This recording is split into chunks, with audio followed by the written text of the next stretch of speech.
यवतमाळ येथील राष्ट्रीय पुरस्कार विजेती रजनी शिर्के यांनी एक ऐतिहासिक मान मिळवला आहे।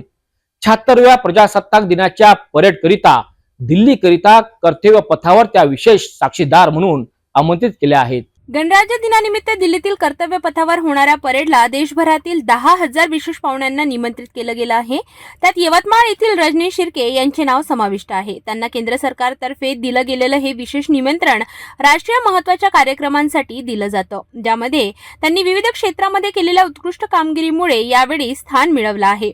विशेष पाहुण्यांमध्ये सरपंच, आदर्श गावातील लोक, पॅरालिम्पिक पथक, शेतकरी आणि अंगणवाडी सेविकांसह विविध क्षेत्रातील प्रमुख व्यक्तींना निमंत्रित करण्यात आले आहे। रजनी शिर्के यांना प्रतिष्ठित कार्यक्रमाचा भाग बनण्याचा मान मिळाल्यामुळे यवतमाळ जिल्ह्याला अभिमान आहे। विदर्भातील 51 पाहुण्यांमध्ये त्यांचा समावेश असून यामध्ये नागपुरातील ईश्वरी कोल्हे आणि भंडारा येथील पलाश इलमकर यांचे सुद्धा नाव आहे। नमस्कार, मी रजनी अविनाश शिर्के।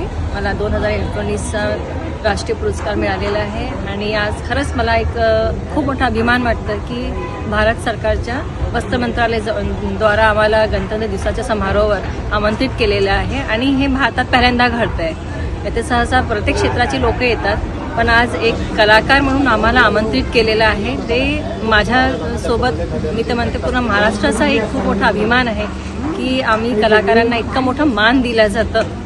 खरंच बोलायला शब्द नाही आहे, म्हणजे इतका आनंद होतोय आम्हाला आणि आपण सर्वांनी या आनंदामध्ये सहभागी व्हावं, बस हेच आहे अपेक्षा। धन्यवाद। रजनी शिर्के यांचा हा ऐतिहासिक सन्मान त्यांच्या क्षेत्रातील दखल घेत आहेत। यवतमाळच्या या गौरवपूर्ण क्षणाकरिता ANC आणि सी न्यूज कडून त्यांना हार्दिक शुभेच्छा।